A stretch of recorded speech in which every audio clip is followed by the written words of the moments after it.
जय श्री राधे कृष्ण साथियों। मैं भी कृष्णा ज्ञान सारा चैनल में आपका स्वागत करती हूँ। कैसे हैं आप?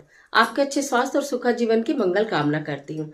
आपके और अपने इष्ट देवों को कोटि कोटि नमन करते हुए, बड़ों को प्रणाम करते हुए वीडियो प्रारंभ करते हैं। साथियों, आज बात कर लेते हैं आपके दुखों की। आज बात कर लेते हैं उन परेशानियों की जिनका समाधान आपको नहीं मिल रहा हो, या बात करूं तो आपके कार्य बनते बनते बिगड़ रहे हो, रुक जाते हो, अटक जाते हो, कर्जा बीमारी आपका पीछा नहीं छोड़ रहा हो।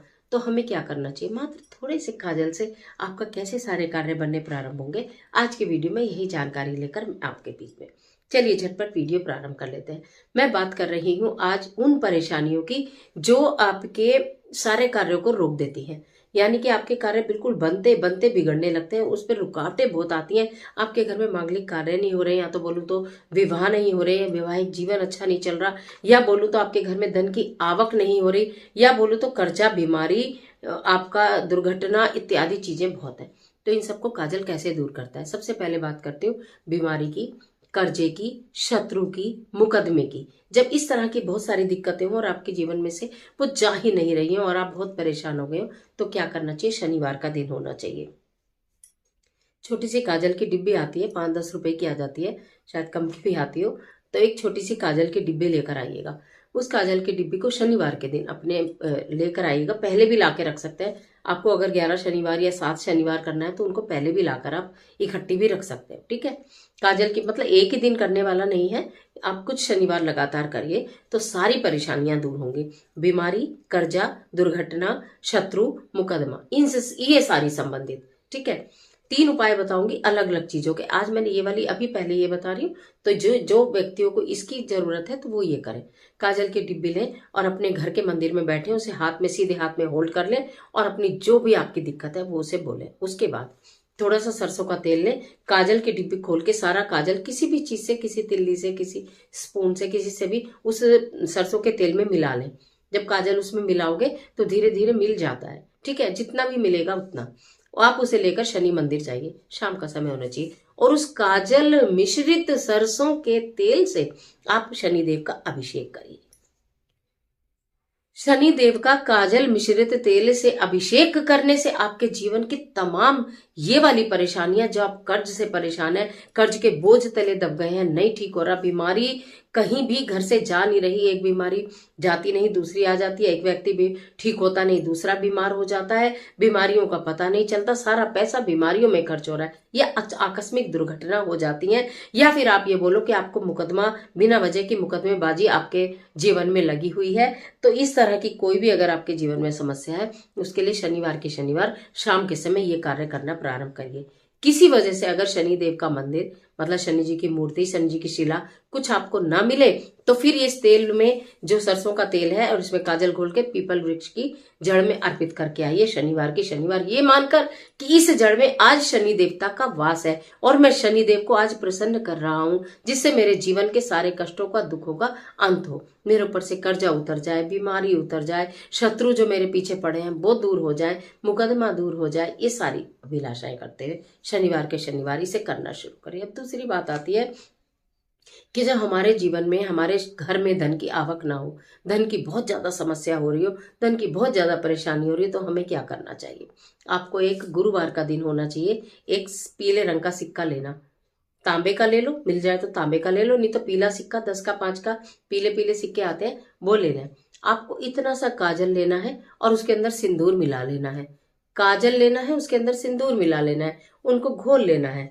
ठीक है? इस वाली फिंगर से उनको घोल लेना है, काजल और सिंदूर को, और आपको अपने उस सिक्के के ऊपर उससे लिखना है श्रीम। श्रीम लिख देना। ठीक है? ये सिक्का है गोल, आपने थोड़ा सा काजल लिया, जरा सा काजल में सिंदूर डाला, घोला और उस पर लिख दिया श्रीम। श्रीम लिखकर और उसे आप अपने घर के मंदिर में ही, अपने घर के अंदर मंदिर में ही भगवान जी के श्री चरणों में रख दीजिए। माता लक्ष्मी, माता दुर्गा, जो भी आपके घर में मूर्ति प्रतिमा स्थापित है वहां रख दीजिए। महालक्ष्मी के मंत्रों का जाप करिए। ओम महालक्ष्मी नमः, ओम महालक्ष्मी नमः, ओम महालक्ष्मी नमः 108 बार। ठीक है? उसके बाद आप अगले दिन शुक्रवार का दिन होगा, क्योंकि ये कार्य आपको गुरुवार को करना है, तो शुक्रवार का दिन होगा। शुक्रवार के दिन उस सिक्के को या तो केले के वृक्ष की जड़ में या बेल वृक्ष की जड़ में कहीं मंदिर में आप दबाकर आ जाइए। अद्भुत रूप से। काजल क्या काम करेगा?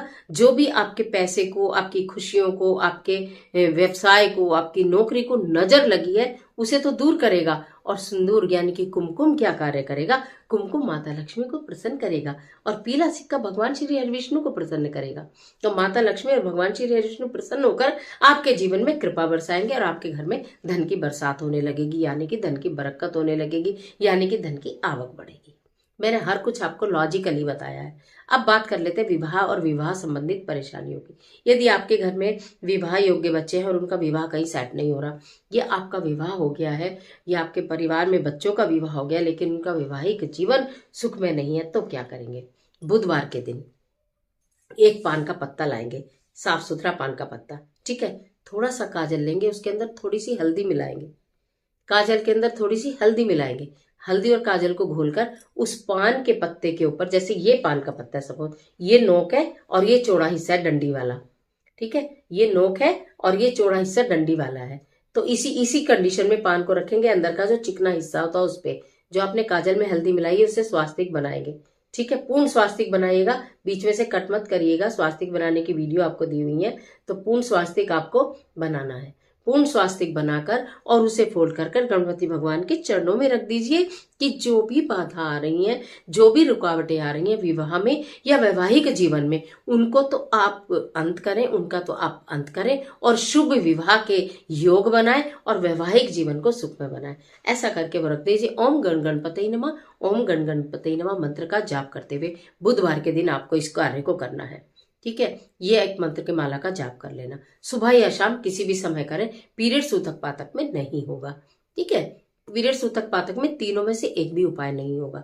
तो उसके बाद आपने फिर अगले दिन, यानी अगला दिन आ गया गुरुवार का, उस पान को फोल्ड कर कर या तो केले के वृक्ष के नीचे या पीपल के वृक्ष के नीचे, जहां भी आपको संभव हो वहां रबाकर आ जाइएगा। आप ये देखेंगे कि विवाह नहीं हो रहा तो विवाह होने लगेगा, जल्दी जल्दी योग बनेंगे, सुयोग्य योग बनेंगे, आपके मनपसंद योग बनेंगे। और अगर वैवाहिक जीवन में परेशानियां आ रही हैं, दुविधा आ रही है, तो वो दूर होने शुरू हो जाएंगे। मैंने आपको 3 उपाय बताए, धन का, विवाह का, और तीसरा जो सबसे महत्वपूर्ण, यानी कि जो सबसे पहले बताया था, सबसे महत्वपूर्ण उपाय बताया आपको कर्जा का, बीमारी का, दुश्मन का, मुकदमे का और इस तरह की तमाम दिक्कतों का। आप काजल के ये उपाय करके देखिए, आपके जीवन की समस्याओं का समाधान ना हो जाए तो कहना, क्योंकि मैं हूं वी कृष्णा और आप देख रहे हैं अपना और मेरा सबका यूट्यूब चैनल ज्ञान सहारा। अगर इस तरह की वीडियो आपको अच्छी लगती है, चैनल को सब्सक्राइब जरूर कर लीजिएगा, बेल आइकन का बटन भी प्रेस करिएगा जिससे आपको नोटिफिकेशन मिलते रहे, और वीडियो अच्छी लगती है तो लाइक जरूर कीजिएगा। तो आज के लिए इतना ही, इजाजत दीजिए। आशा करती हूँ वीडियो निश्चित आपके लिए बहुत उपयोगी साबित होगी, आपके जीवन के तमाम कष्टों का ये अंत करेगी, आपकी समस्याओं को दूर करेगी, आपके रुके और बिगड़े कामों को बनाएगी। तो वीडियो अच्छी लगे तो लाइक कर देना, कमेंट बॉक्स में अपने इष्ट देव का स्मरण करना बिल्कुल मत भूलना, शेयर भी अपनी फ्रेंड्स के साथ करना, क्योंकि कर भला तो वो भला, अंत भले का भला। ईश्वर आपकी